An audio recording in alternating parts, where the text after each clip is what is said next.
Cuando fue liberado de la cárcel perejimenista de Ciudad Bolívar, declaró a la prensa: "No salí del suplicio para vengarme de nadie.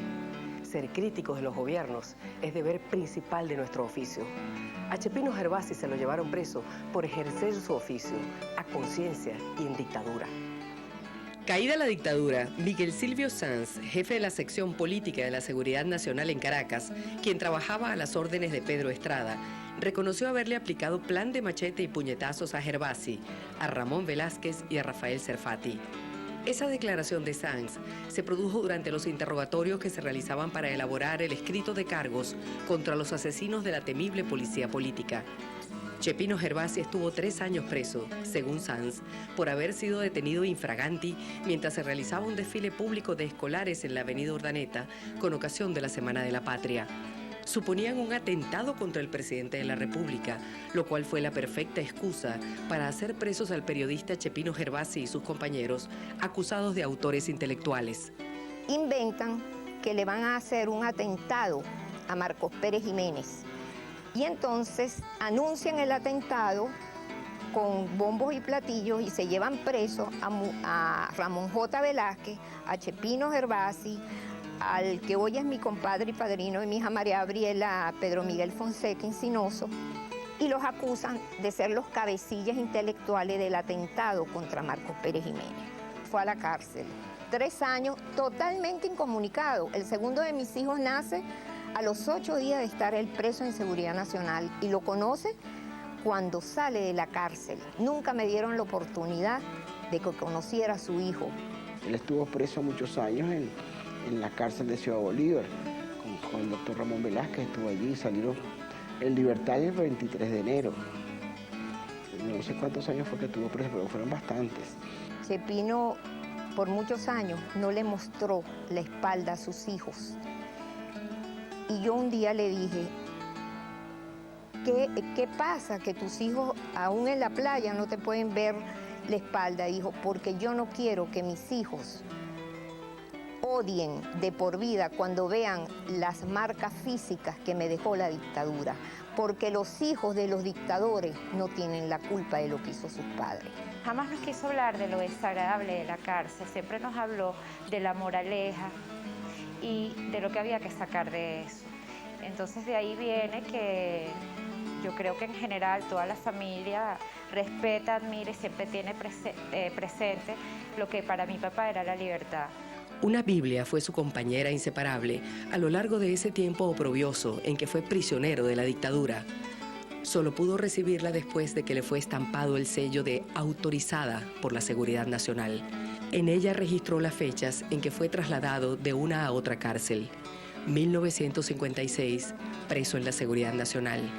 1957, llegó a la cárcel de Ciudad Bolívar. 1958, libertad. Cuando pueblo y ejército descalabraron el parapeto que habían montado en Miraflores aquellos generales de latón, José Chepino Gervasi fue liberado. José Chepino Gervasi ejerció lo que se conoce como periodismo de guerra. Le tocó vivir episodios desde donde podía literalmente escribir la historia a medida que ella se desarrollaba ante sus ojos. Cuando habló, fue para contestar algunas preguntas de sus colegas. ¿Te tomarás un descanso, Chepino? No, ya tuve suficiente. ¿Intentarás alguna acción contra tus torturadores? Mi suplicio terminó. No deseo para mis victimarios más castigo que el de su propia conciencia, si les queda. Necesito sosiego para ponerme a trabajar enseguida y para incorporarme en la reconstrucción democrática de Venezuela. No tengo tiempo para más nada. Su entusiasmo era el de un misionero. Una anécdota que me impresionó siempre hasta el día de su muerte era un señor que venía a los 15 y los 30 y se sentaba en el muro de la casa. A veces venía con un sobrino, con un hijo, un señor moreno grandísimo, y mi papá nunca nos contó quién era y mi mamá tampoco nos decía quién era. Este señor era un señor súper cariñoso que hablaba maravilla de mi papá, y un día, después de unos meses que mi papá muere, este señor no siguió viniendo porque se murió, y yo le pregunté a alguien quién era este señor y me comentaron que era el que había torturado a mi papá y a sus amigos de la Seguridad Nacional durante el periodo que ellos estuvieron presos. La realidad es que Chepino Gervasi ha sido calificado por sus compañeros de profesión como un hombre sencillo, buenote, tal vez sin comparación en eso de tomarse a pecho los problemas ajenos. Decía uno de sus colegas: Se mortificaba de las zozobras del prójimo y solo tornaba la calma cuando la había logrado para los que la necesitaban. Y es que Chepino perteneció a una laboriosa familia fundada por inmigrantes italianos que le comunicaron la noción de que el trabajo es el camino más directo hacia la justificación del ser humano. Y entonces Chepino trabajaba de más, por él y por todos aquellos quienes solicitaban su esfuerzo y su inagotable energía para enfrentar los avatares de la vida.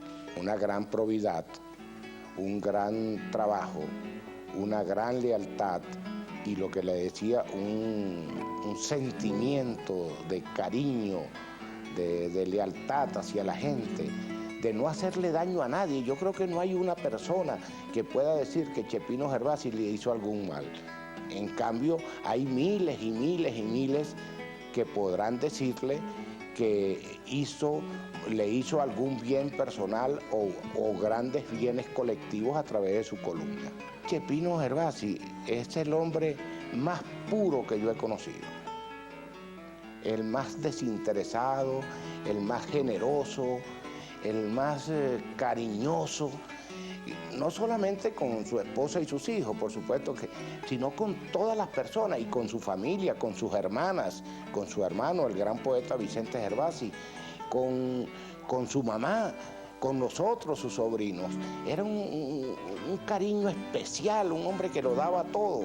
Había alguien que no tenía nada que ver con la fuente económica, pero era del periódico, y había un familiar o el mismo trabajador que tenía un problema de salud y Chepino lo sabía y él conseguía hospital, clínica, si era estudiante, beca, era como un samaritano, man. Juan Bautista Gervasi, el iniciador de la dinastía en tierras venezolanas, llegó un día a finales del siglo XIX.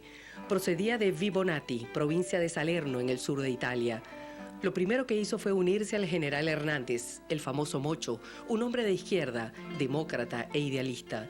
Como tantos italianos garibaldinos que vinieron a nuestro país en esa época, pronto se dio cuenta de que la guerra no era su elemento. Entonces se instaló en Canoabo, estado Carabobo, donde se dedicó con éxito a la agricultura. Regresa a Italia en 1911 solo para volver a ver a su gente y casarse. Su primer hijo, Vicente, nace en Canoabo en 1913 y pocos años después nace Chepino en esa pequeña población del occidente carabobeño, el 24 de noviembre de 1921.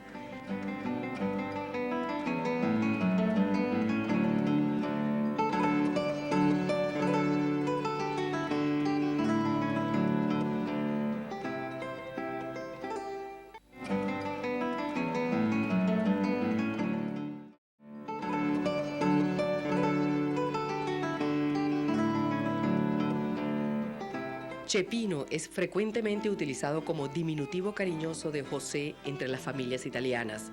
Fieles a sus tradiciones, los padres de Chepino lo envían muy pequeño a Italia, donde transcurrieron sus años de infancia y los primeros de su juventud. De aquellos tiempos queda el testimonio de un niñito que apenas debía tener uso de razón, la carita asustada, plantado ante el fotógrafo escolar con el uniforme de las juventudes fascistas, el brazo extendido, imitando el gesto de costumbre para saludar al duce, Benito Mussolini. ¿Quién sabe si al haber experimentado en los primeros y decisivos años de la vida esas imposiciones y el miedo que acompaña a quienes soportan un régimen totalitario, hicieron de él un luchador por la libertad y marcaron su inclinación por el oficio prohibido y perseguido, el periodismo? Chepino jamás fue un político, pero su vocación por la comunicación fue un verdadero apostolado. Yo creo que el mejor aporte que le puede hacer cualquier periodista a sus colegas, a sus compañeros, es darles un buen ejemplo. Mi papá es una referencia obligada de lo que es un gremio unido, de lo que es trabajar además por profesionales que se merecían los mismos derechos que cualquier otro profesional que se moviera en cualquier rol en el país. De Chepino aprendí mucho, que era la constancia con una fuente informativa y la de ganarse el respeto de la fuente. ¿Cómo es eso? Bueno, de que había un grado de amistad, de colaboración y de seguridad y de confiabilidad y confianza de la fuente en él, que él podía guardar un tubazo, una información y darla cuando estaba previsto. Que no me llevara del primer rumor, que me cautiva y me emociona, tengo la noticia del día y ya la voy a escribir.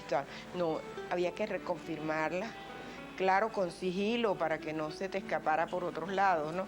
Pero había que estar muy seguro que la información, por muy explosiva que fuese, no iba a ser desmentida. Esa es una de las cosas que yo aprendí con Chepino. Completó sus estudios y equivalencias, tanto de primaria como de secundaria.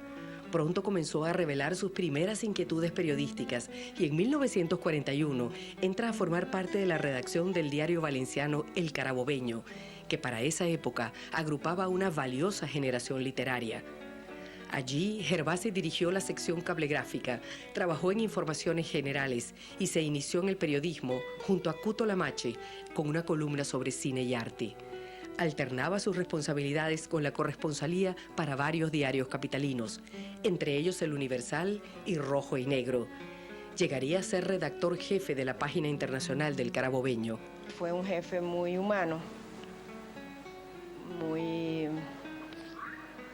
no era el jefe egoísta que se guardaba las mejores fuentes para ser siempre la estrella.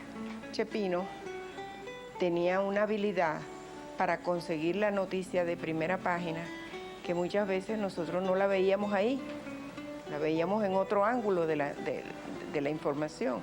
En 1946, con una beca del Departamento de Estado norteamericano y del Gobierno Regional de Carabobo, viajó al exterior para ingresar en la Universidad de Minnesota, en Minneapolis, donde realizó un curso superior en periodismo.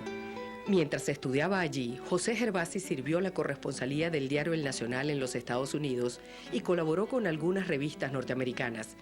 Igualmente fue cofundador y director de Nuestra América, órgano de divulgación cultural y americanista del Club Español de la citada universidad. Además, fue instructor en el Instituto de Estudios Hispanoamericanos, que cada año organizaba una escuela especial de verano en Minnesota. Se ganó el apodo de El Minnesótico, que le colgó Oscar Llanes, que divertía a cuantos lo escuchaban y lo distinguía como uno de los primeros periodistas venezolanos graduado en el extranjero. Poco después de regresar al país, fue designado secretario de la Escuela de Periodismo de la Universidad Central de Venezuela, fundada en 1947. Fue el primero que ejerció ese cargo y colaboró con la organización académica y administrativa de la escuela. Por 12 años fue profesor de la Cátedra de Periodismo Informativo de la Escuela de Comunicación Social de la Universidad Central de Venezuela. Era un individuo que estaba todo el tiempo, siento yo, las veces que hablé con Chepino, siempre estaba como en materia de maestro-alumno. Era casi siempre un profesor para las nuevas profesiones. La enseñanza de Chepino que deja principalmente es que el periodista tiene que ser reportero todo el tiempo y que además hay que dedicarse a la fuente y conocerla muy bien para establecer ese vínculo. Chepino Gervasi fue, además de un gran profesional, un insigne gremialista que hizo tanto por los periodistas, la dignidad de su oficio y su calidad de vida, que sus colegas promovieron colocar su nombre al Instituto de Previsión Social del Periodista para honrarlo como presidente que fue de su comité organizador. Gracias a Chepino, el instituto otorgó 6 millones de bolívares en préstamos, consiguió 400 viviendas y pagó 2,5 millones de bolívares a los deudos de 117 miembros fallecidos, cifras considerables para la época. Para todos los periodistas que están comenzando, que van a comenzar, de la calidad de trabajo que hacía Chepino. Primero, que era incansable, de una discreción total, porque tú a Chepino le podías decir un secreto, le decías, Chepino, va a pasar tal cosa, pero no lo digas todavía, yo te aviso. Y él nunca lo decía. Y la capacidad de trabajo. Él publicaba todos los días, por lo menos mínimo 2, 3 noticias, la mayoría de ellas anunciadas en primera página. Y los domingos, tú sabes lo que es todos los domingos, toda la semana, una página entera en el periódico. Mientras desempeñaba sus labores en la universidad, Chepino redactaba y redactaba. Un día le confesó a un colega que ya estaba listo para ingresar en la planta de un diario. En 1949 estaba reclutado para el diarismo por Miguel Otero Silva. 2 años más tarde, Chepino era el primer reportero en ganar el Premio Nacional de Periodismo Miguel Otero Vizcarrondo. Seguirían otros 2 premios nacionales de periodismo para su labor. Se ufanaba de ser reportero. Ya mayor, le decía a Aristides Bastidas, la prueba concluyente de que no soy viejo es que sigo siendo reportero. El reportero es el albacea moderno de la historia. Nos diferenciamos de los historiadores tradicionales en que ellos no protagonizan los hechos que escriben. Nosotros los reporteros sí. Él decía que él nació reportero y quería morir como reportero, y en eso tuvo suerte porque a pesar de ser jefe de la página económica del diario El Nacional, él salía todos los días a buscar la noticia, igual que los otros reporteros que lo acompañaban. Yo no había visto a alguien tan enamorado de su profesión como la de él. Y cuando yo le decía que primero estaba el diario El Nacional, después los periodistas y después yo, él decía, no, es que son pasiones diferentes, pero con la misma intensidad. Para mí fue un gran estímulo tener siempre como la meta de llegar a ser algo parecido a Chepino. Fue un gran problema, ahora lo veo como una gran diversión. Cuando uno hacía algo chévere, decía, claro, ¿cómo no lo va a hacer chévere? Trabajando en El Nacional, es la hija de Chepino Gervasi. Y cuando hacía algo muy malo, me decían, ay, pero no heredó nada de su papá.